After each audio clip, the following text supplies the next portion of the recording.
Are you seeking a better way to accelerate your sales, to scale your business, to live a life with no limits? Accelerate Sales Podcast features global experts who have cracked the code to recurring revenues with proven sales systems and get you on the fast track to scaling.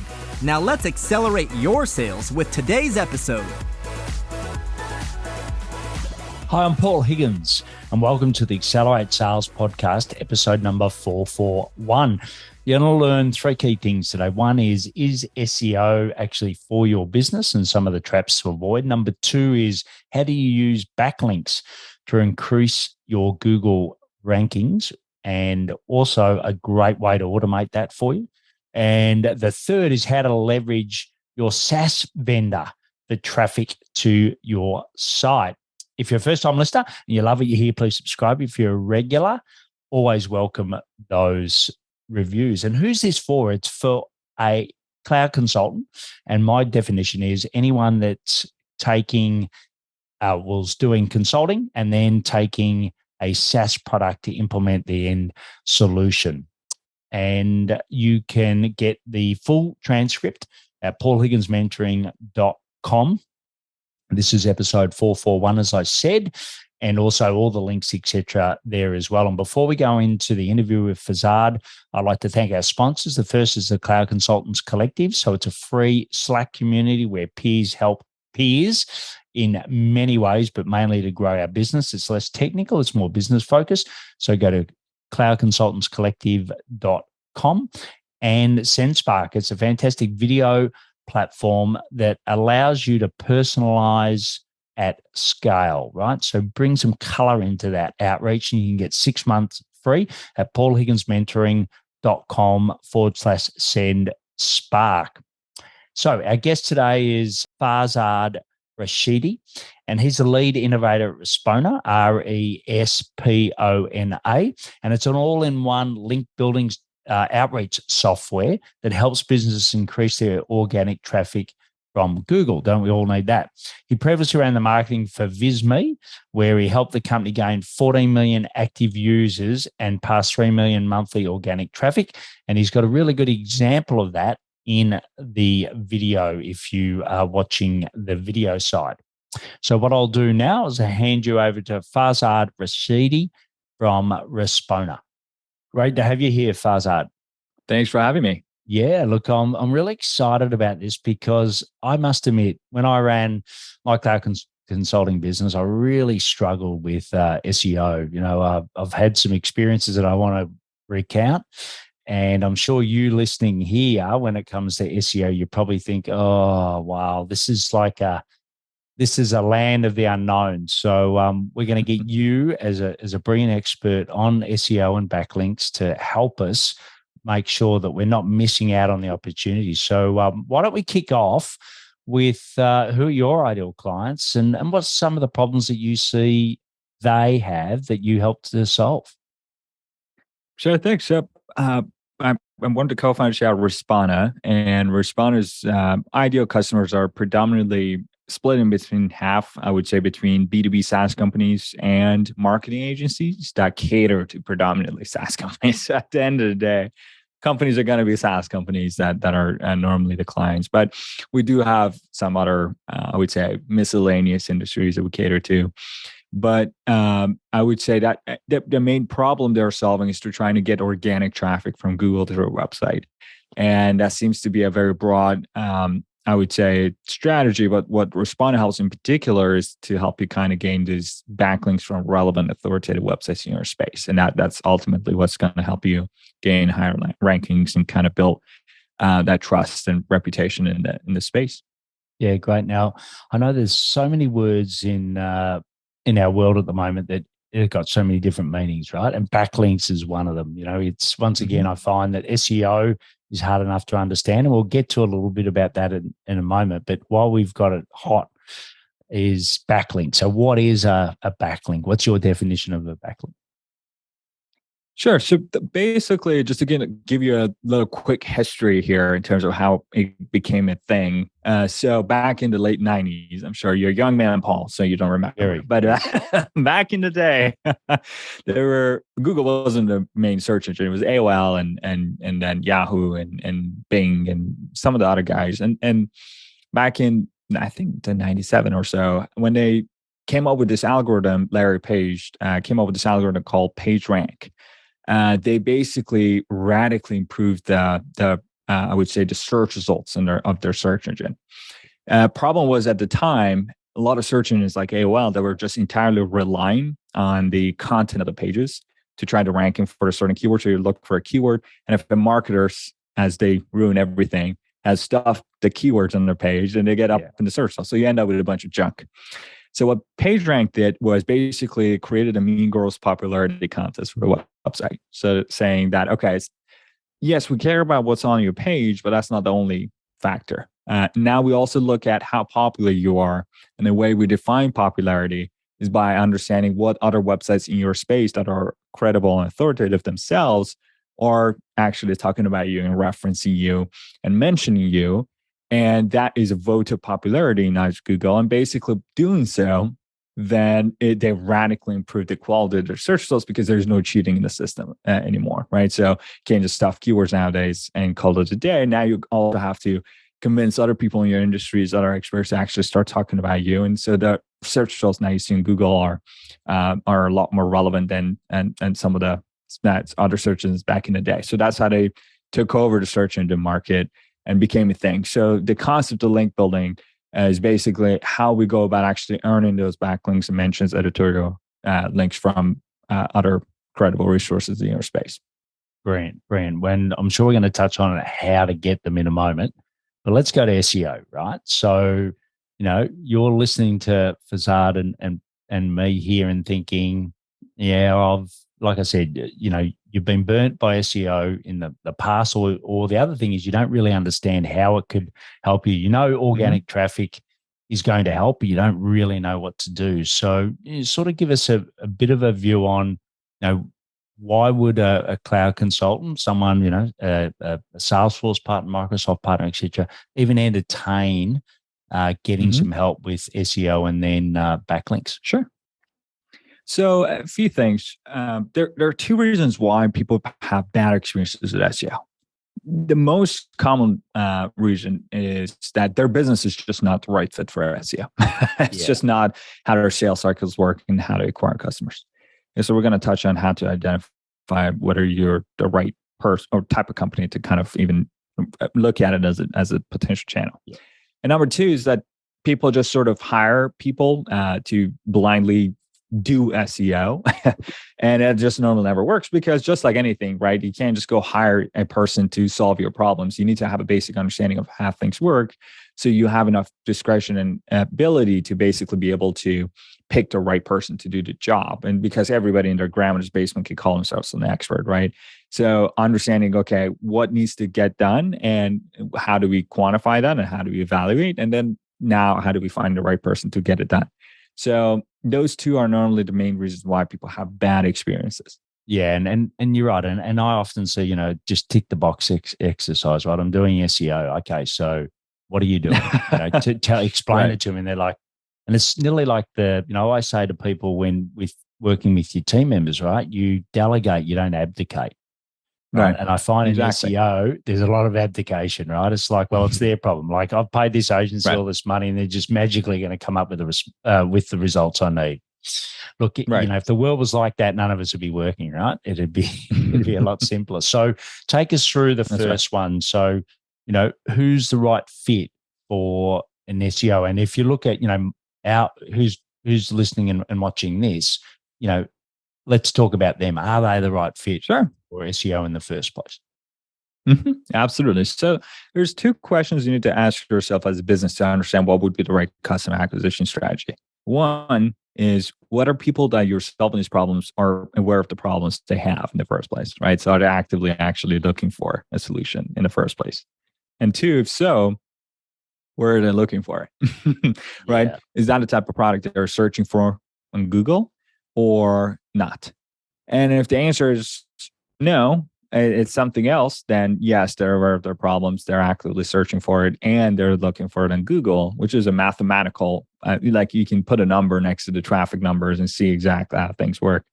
Then the simple answer to your question is no, it's not the right strategy for you. Let me give you some examples.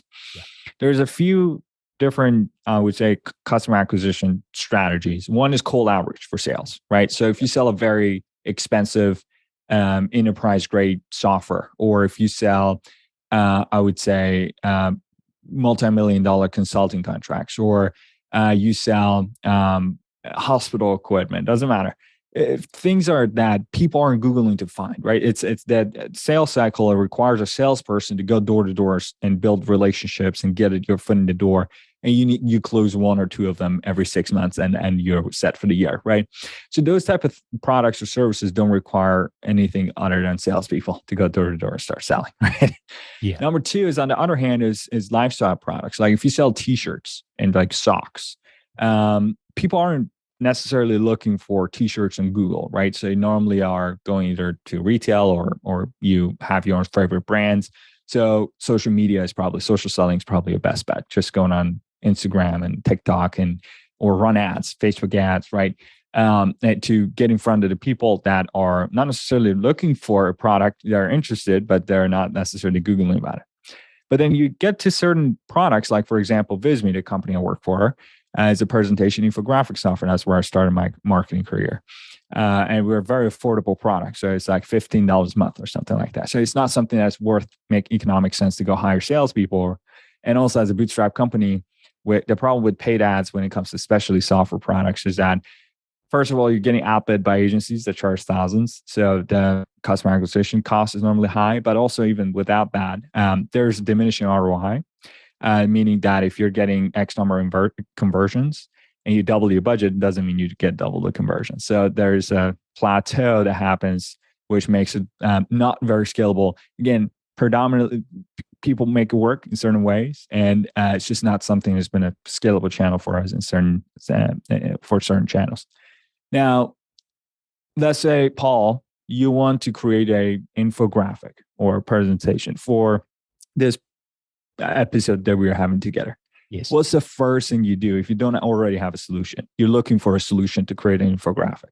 What's the first thing you do in your research process as a potential customer? Yeah, normally, well, for me, I'd go into Google. Exactly. So, very simple question, right? Not rocket science. No. Are your customers Googling to find your product you're selling? The answer is yes. Like, great. So it's almost foolish not to invest in your search and optimization, because that's where your customers are at. Yeah. But that I just ruled out 90% of businesses that don't need SEO, or it's not the right strategy for them, right? So you can now think of different ways that businesses fail when it comes to SEO. It's just because it's not the right channel for them, right? It's kind of like me selling enterprise grade software and go sell and try to make TikTok videos. It's just not where your customers are at. So it just doesn't make sense. Yeah. And one of the things we found when we're a partner is, for certain keywords, both the SaaS company itself, the vendor, is doing SEO for some of those keywords, and you are as a partner, right? So it's nearly like who you're competing against is actually the person that you partner with, right? Have you got any thoughts or tips on that? So as an example, right? So for us, we used to target agencies specifically for a particular software.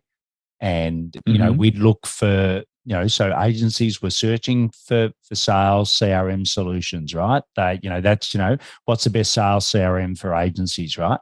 So we always thought, well, is it better to get our partner to be doing the SEO for that, right? i.e. our vendor, and then we just hope that they refer it to us, or do we look for specific terms that mean that we rank higher as a company versus the software we support? Am I making sense? Yeah. No, you're making 100% sense. It's just depends on the software and how popular it is and what are people actually looking for. Just go pull up the traffic numbers for that particular software and see if this is a type of program that people are actually actively searching for. Like if you're looking at some sort of healthcare obscure platform that only like people in the 90s used, and now it's still popular because nobody does innovation and it's not something that people are actively searching for, it's probably not the right fit for you to invest. So go look at the traffic numbers. You can see mathematically, okay, this keyword is getting X amount of traffic, and here's how difficult it is to rank for these keywords. Then look at your resources, understand, okay, am I a one-man show? Probably not going to be able to go against a Fortune 500 company. Yes. But if you are a sizable agency and have the resources and the know-how to be able to actually invest in that as a channel, then yes, go ahead. Understanding that whatever acquisition strategy you have, again, that's what a sales for consultants all the time. It's probably not the SEO that's probably going to be a channel for you to get customers. It's probably something you want to offer as a service to your clients. Because if I want to work with a consultant, it's probably, again, depending on the platform, right? If it's HubSpot or something, yes, I'm likely looking for it online. But if you're working in a very small niche that doesn't get a whole lot of search traffic, probably the sales cycles for those type of consultancies are different, right? It's mainly referral based and word of mouth. So focus on those, double on those. But then some of your partners may also need help with SEO. So you can even, if you're a marketing agency and have the resource, you can often have the service. So it's hard for me to answer that question broadly because I just gave you the blueprint. You got to have to apply to your business and understand if it's something that makes sense, because obviously you can't just have a one size fit all answer. Yeah. And when you said, search for the numbers, where? Like, what do you recommend people are searching for the numbers on? There are free tools like Ubersuggest you can go and look up. We use a little more advanced tools called Ahrefs or SEMrush. Even not to bother with those, just go on Google Trends and kind of take a look and see if this is something that makes sense. It's hard to find traffic numbers there, but at least you can see some trends and see if there are any searches being done. But normally Ubersuggest is probably a cheapest way you can find traffic numbers, but we normally recommend folks that are serious about SEO to purchase either Ahrefs or SEMrush. These two are kind of the top tools when it comes to doing keyword research. Right. And let's say that we've got all our content optimized. We want to get more traffic to our website. We want to rank higher. Where does backlinks come into this? How does backlinks help us with this? Right. So you definitely touched on a very important point that you want to have some base foundation built for your website, right? So understanding, what are the keywords that we're trying to target? How competitive are they? And create supporting educational pieces for each one. So this is what we call pillar content, optimizing the pages, writing helpful content, all of that stuff that maybe too basic for some people that are listening, and maybe too advanced for some people that are listening. So just to address that really quickly, I've handwritten myself an ebook that we use. Basically, we elaborate the process we use over at Visme to get to over 3.5 million monthly organic traffic. It's called Visme Marketing Strategy. Just go and Google that. Should be up there in the search results, and just download that ebook and follow through it. So step-by-step instructions, how to basically structure your website, how do you do keyword research, how to write content. We can definitely speak about that for 3 to 4 hours, right? So just for the sake of time, I want to refer people to that ebook to kind of take a look and understand, okay, if this is the right strategy, and if so, okay, how do we actually go about building some of those pillar pages? Yeah, great. But now the answer is... Sorry, just quickly, we'll put the links in that. And just want to remind you that we're in episode 441. So we're talking to Varsad Rashidi, and he's from Respona. So we're really looking here at, backlinks, and we'll give you that link on the front end, like, how do you set up all your content, etc. Go to that. So it's Visme Marketing Strategy. Just Google it, or we'll also have in the links. Okay, sorry. Back to the backlinks. No problem. So what happened at Visme when I was the first marketing hire is that we followed the steps you see in the ebook, right? We went and did the keyword research, and we hired a bunch of writers to put together a blog post and build landing pages, and we put them on our website, and we were so excited. We hit publish, and guess what happened? Nothing.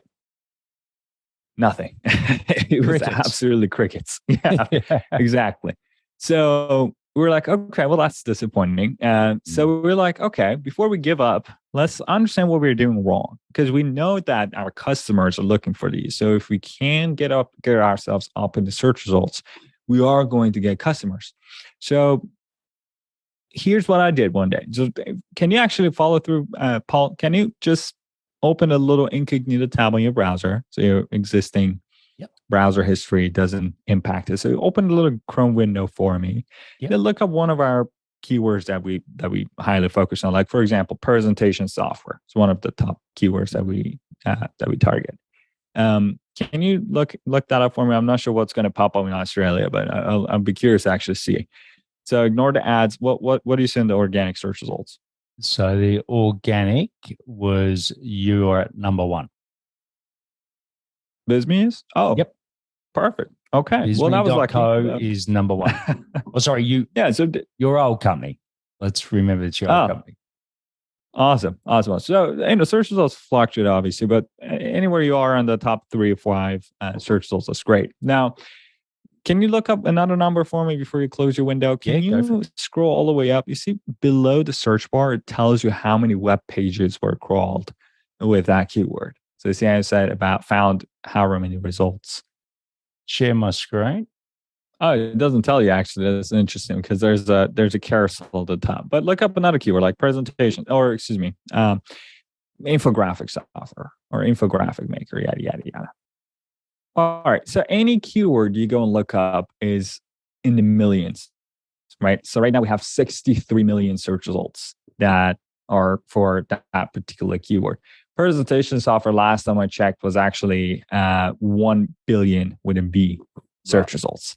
Now, let's take a moment. So let's say you're in the top 1% in terms of quality of content, right? We're cocky, want to give ourselves the 99th percentile.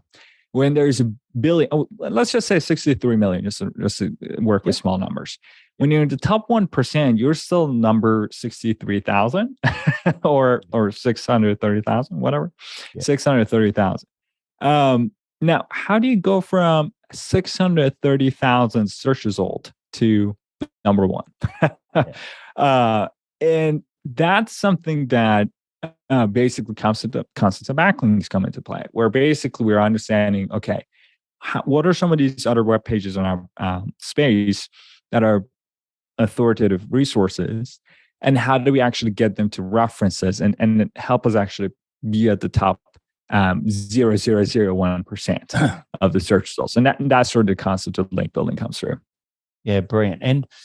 And I know that you specialize in backlink outreach, right? So I'm sitting there and thinking, okay, Farzad, I've got you. This is great, makes sense. But where do I start? How do I go out and get these backlinks? So to answer your question, I'm going to talk through a few examples, but I have another free resource for you. It's Ungated. Again, I'm not trying to plug our resource too much, but I feel like I'll be able to add more value by just pointing you to the right direction than just talking about it for 5 minutes. Yeah. And we have an outreach strategy hub on Respana's website. So if you go to respana.com, RESPONA, the bottom in the footer, we have an outreach strategy hub that gives you basically ready to use recipes and templates to work with. So let's give a couple of examples here, just so that, for the amount of time that we have, just so we can leave some actionable insights here. So Paul, right before our interview started, you said that you get these emails all the time, right? Don't you? Do you get these emails from saying, "Hey, I'd like to publish a guest post on your website," right? Correct. All right. So, and I normally just go, "This is too hard," and I delete them. Oh no, sorry. Yeah, exactly. I reply nicely and say, "Thanks for the opportunity. I'm working on. I've prioritized other projects at the moment. Regards, Paul." Or my team do it on my behalf, but that's normally what I reply to. Well, you're very nice, but I normally just mark it as spam. That's what I do. So, but think about it really quick. We're getting a link from your website. You're going to link to Respana. Isn't that interesting? Yeah. So obviously this is working. So that brings me to my first example, podcast outreach. Yes. So one of the, again, let me give a disclaimer really quick. This is not to say we're only here just to get a link from your website. The reason why I spend my time to communicate and plan these episodes is to provide educational content pieces, meet smart people like yourself, and also getting some brand awareness. There's a myriad of benefits to going into as a guest on other people's podcasts, especially people that have a relevant audience to where we can add value. But one of these benefits is getting a backlink from an authoritative website that doesn't normally give backlinks to people for money or for other shady tactics that a lot of other people use. So that's, again, it's going to sound tough. They're like, hey, I don't want to go on podcasts. I don't have anything to talk about. You don't have to. I'm giving you one out of a gazillion different strategies that works very well. So especially if you're starting out and you are an expert on or knowledgeable about a particular topic, start reaching out to other podcasts in your space. Pitch yourself to go on as a guest. You're getting free advertising to a niche audience. Plus, you're also getting a link to your website that increases your domain rating. And the way our team does it basically is that one of my team members uses Responder. Again, you don't have to use our platform. If you don't, you can just go on iTunes or whatever and looks up people that we respect in our industry. So somebody in the marketing space, right? Or in the SaaS space, and finds podcasts that they've been a guest on. And then Responder pulls the contact information of the host, and we help reach out and personalize the pitch and say, hey, Paul, came across your interview with Farzad, and I love the fact you guys talked about, SEO strategies. And that's something that we also struggle with at our agency and looking into it. Thank you for the episode. And by the way, I'm not sure whether you're still accepting guests. We'd love to come on the show and talk about how we acquire customers for our cloud consultancy business, right? So that pitch, it hits three bases. One, it tells you, hey, this is a relevant podcast, right? So that somebody in your space has been a guest on. Two, you're basically personalizing the pitch by implying that, hey, I've actually sat down, listened to your podcast. This is not a spamming outreach email I'm sending out to everyone. And also at the same time, it opens up connections where you now have other opportunities to work on different strategies. So once you kind of go on and talk to Paul, we're buddies now, and we're going to, pitch you different ideas, different collaborations that it's going to come your way. And it's a game of building relationships. And that's normally a really good foot in the door to kind of have that personal connection. So that's one out of, as I said, a ton of different strategies. And I think a great example of that is like Agency Unfiltered, which is the HubSpot podcast that gets HubSpot agency owners on. I know that is, a great example of that. So if I don't know all of the platforms if they've got a podcast or like all of the SaaS vendors, but go and find that out and then see if you can get on their podcast, because I think that's a great way. Just quickly on that, like what about blogging on your vendor's website? Is that another good way to get backlinks to your your site? Absolutely. Yeah, this is what you're describing is guest posting. And normally this is something that comes as a second step for us. So we normally don't pitch a guest post right away. Yes. What we do is, for example, on your website, Paul, you have a popular, credible website. Yes. What our team's going to do basically is after we have our foot in the door, they're going to basically say, hey, Paul, I was looking around a couple of your competitor sites, and we run your competitors through a tool, the SEO tool that we have. And it gives you keywords that they're ranking for, but you aren't. Like, for example, how to find a cloud consultant for your SaaS. Yes. And it's a keyword that gets a decent amount of volume, decent low competition, and a couple of your competitors that have already ranking for by your site isn't. Like, hey, we happen to be in the cloud consultancy business, and would it be okay for us to write a piece of content covering that keyword for you? And there's no pressure. If you didn't like the piece, you don't have to publish it. But is it okay if I start writing it and for you to take a look? 99.9% say yes. Yes. Yeah, exactly. Now, contrast that with, hey, I would like to publish a guest post on your website. So you see, different approaches yield very different results. And kind of Responder is a platform that we created to kind of put that under one roof so that it doesn't take so much damn time to do all of these, right? So from understanding, okay, what are the type of websites you want to build relationships with? Who's the right person? What's their contact info? And have to send them a pitch that's relevant and is personalized. Is sort of what the platform helps. But you don't have to start from that, all right? The Responder is kind of like pouring gasoline on a fire. So you can start doing some of these outreach tactics yourself manually using good old Gmail, right? Yes. And see what works. And once you have a process, you're like, hey man, this is awesome, but I don't have time to do this every day. Let's get a platform to help us scale. And that's kind of what Responder helps with. Yeah. And And just on the backlinks, when people do pitch to you to go on, how do you quickly assess whether it's credible and whether it's someone that is actually a good opportunity for you? Well, here's the thing. If you're doubting that, then it's probably not a good opportunity in the first place, right? So, for example, we pitched you and we got on the show. There's no particular process other than Googling and understanding, okay, is this legit business? Who's this guy? Let me look him on LinkedIn. But if the pitch is done right and if there's an incentive in place, right? So, for example, we always offer something that's on our end. For a podcast, it's my time, right? So I'm happy to come on the show and help you create an episode and you release it to your audience. Or guest posts is me creating a piece of content for you, right? And me getting something in return. So it's not somebody that's trying to take something away from you. It's more of a collaboration as both mutually beneficial. Yeah, great. And when we talk about organic content, where does sort of a podcast sit in the world? Like, so I must admit, like, it used to be write a blog, and to me, I just don't like writing blogs, right? It's not me, and I used an external service that was okay, but wasn't great. But for me, creating a podcast like this is great. It's entertaining. I meet smart people like yourself. I give value to my clients. I can repurpose it as much as I like. So That's right. Where does that sort of sit in the Google search algorithm? Right.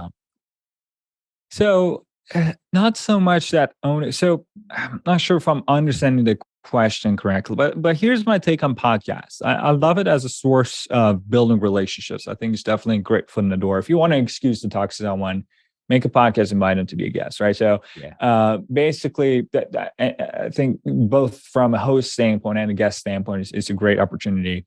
But at the same time, when it comes to SEO, you need to have a purpose. It's a customer acquisition strategy, right? Yes. It's not something that you just do on the side, right? It's how we structure our entire company around, from the product side to the sales cycle. So it's not a simple thing to do. And if you're a consultant that works with 2-3 clients at a time, and you're charging like XYZ retainer, you don't need to focus on SEO as a channel.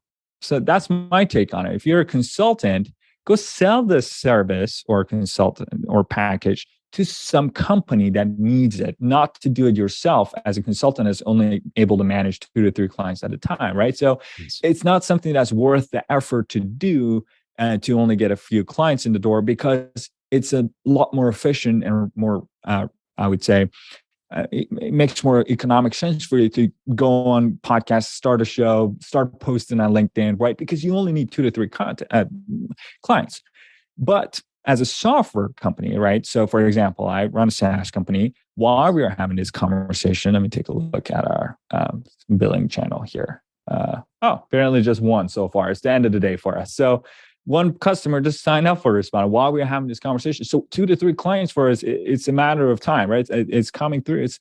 It's not so much that. So we need to build a machine that starts generating these amount of leads that gets converted into customers. And that's something that is worth it for us to now invest our time and resources on building these, continuously build these new pages. And we treat each one like a project to go build backlinks. And if you're a small agency owner or something, or a consultant that works with individual people, it's probably not the best channel for you in the first place. But if you're consulting other cloud companies that basically have a larger budget and it's a type of product that would make sense for you to invest, now offer to them as a service. Now listen to this episode, at least you have a better understanding of what it would take. So now you can hire the right people to actually do the work.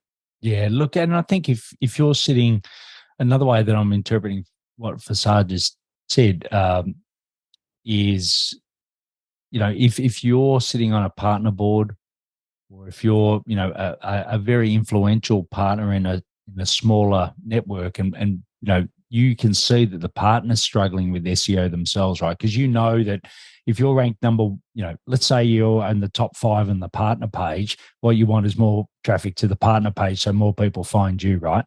So this is where I think you can refer Farzad and Responder, because they can actually help the SaaS vendor themselves, right? So it's another way of doing it if you are at that smaller size, so to speak.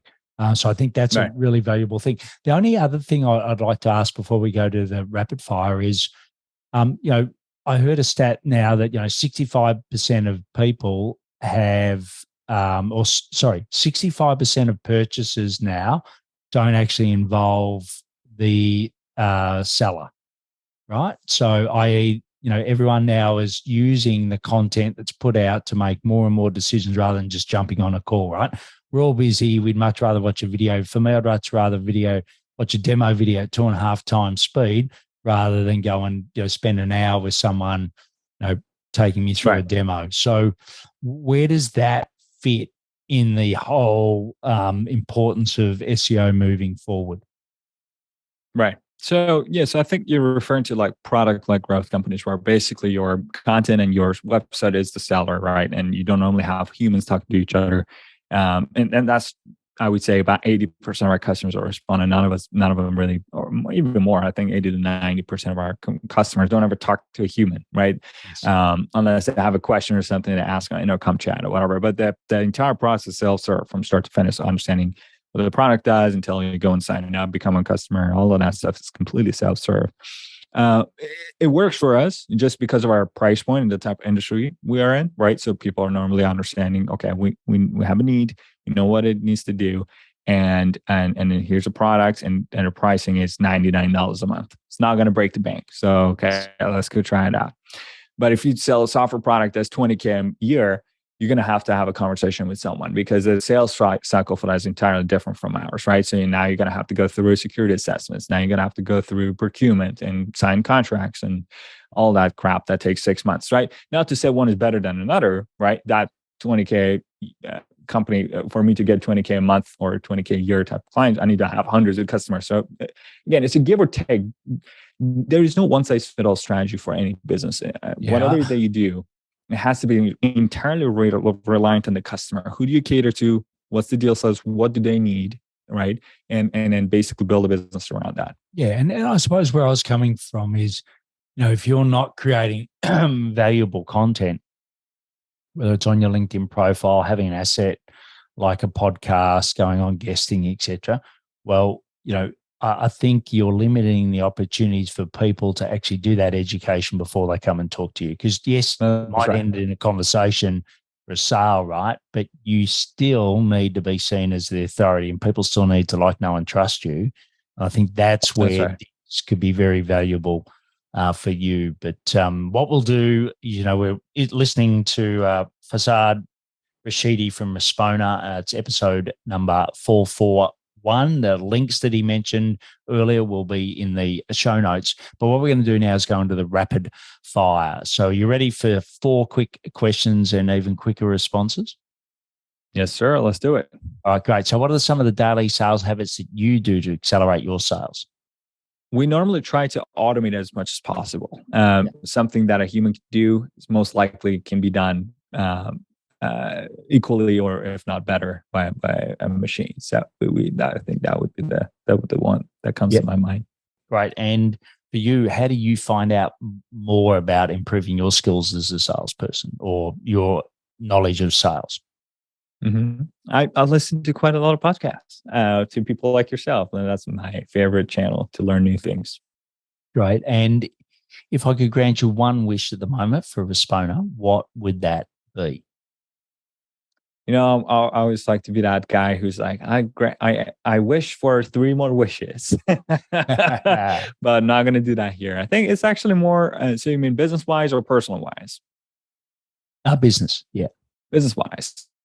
One wish I had it was customer education. I wish that more people were educated about the correct way of doing SEO. And that's one of the things that we struggle with the most is that just, unfortunately, it's been a lot of malpractice, misinformation, and that's still going around. And that's one thing that we're here, one of our mission to solve. Yeah, great. And the last one is, what do you know now? And it might have been through Visme or, through your early days of Respona. What do you know now that you wish you had have learned earlier? And I'm going to quote my co-founder on this, and he always says the good things take time.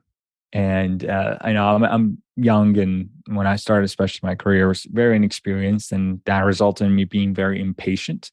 Made a lot of hasty decisions that could have been corrected, and not understanding that if you're building a business, you got to be patient and do your best every day, and let things happen and make them, things tend to work themselves out, and kind of understanding that time element that you can't really get around it. Unfortunately, most instances is one thing that I'm learning now that I've been in business for quite a number of years. So that's the one thing. Brilliant. And when you have grey, well, when you get to the point where you've got to shave your hair because it's too grey, you'll know that yes, you go slower and slower as you get older and older. That's right. You've got a lot of time between that and now. So it's been great having you on the show. Thanks for sharing your wisdom and answering questions, which it's a complicated area. Like you said, there's so much information, miseducation, so many poor experiences. Just because you've had one poor experience doesn't mean that you should not do it, right? It's, if you effectively, if people are searching for you on LinkedIn or searching your product on Google, I should say, not LinkedIn, on Google, there's a great chance to learn more. So if you want to learn more about, we'll have the links that have already been mentioned, but just go to Respona. So it's respona.com. I'll just make sure I've got that right. That's right. And there's some brilliant templates that are on the homepage down the bottom there. And like I said, there's the other one is the VisMe marketing strategy. Search that up as well, but it'll be in the show notes. But Farzad, thanks for coming on and sharing your wisdom today. Thank you so much for having me, Paul. This was fun. So depending on your journey, you would have got different things out of this interview. I know SEO for some of you is, you're very well advanced, others not. But what I like also is around the podcast guesting is a great way to do it. And if you want to be a guest on this show, the Accelerate Sales podcast, just reach out to me. So share what you've learned on LinkedIn. Farzad would love that. There's all the links, including the links that he mentioned, specific ones. And don't forget that VisMe marketing strategy. You can go and search that, and you can get the full transcript at paulhigginsmentoring.com/podcast, episode 441. And why not share it with others? So if you know other people that are struggling with SEO, because I certainly did when I ran my agency, so you've probably got peers that are, share it with them and they'll think you're an absolute rock star. Don't forget to check out our solo shows as well on the Accelerate Sales podcast. There's the free Slack community that I mentioned, which is the cloudconsultantscollective.com. And if you love created content just for cloud consultants, why not sign up to our newsletter at paulhigginsmentoring.com/newsletter. As always, please take action to accelerate your sales. I'm fired up after today's episode. What about you? But hey, before you go, learning is just one piece of the puzzle. Now it's time to put today's strategy into action. Head over now to today's show page at paulhigginsmentoring.com/podcast. and share how you'll put it into action. Be sure to head over to your favorite podcast platform and subscribe, rate, and review the show. Tell me what your favorite episode is. And don't wait 1 minute more to gain access to your pulse check at paulhigginsmentoring.com. This could be the difference between struggling to get more leads and making this next quarter your best one yet.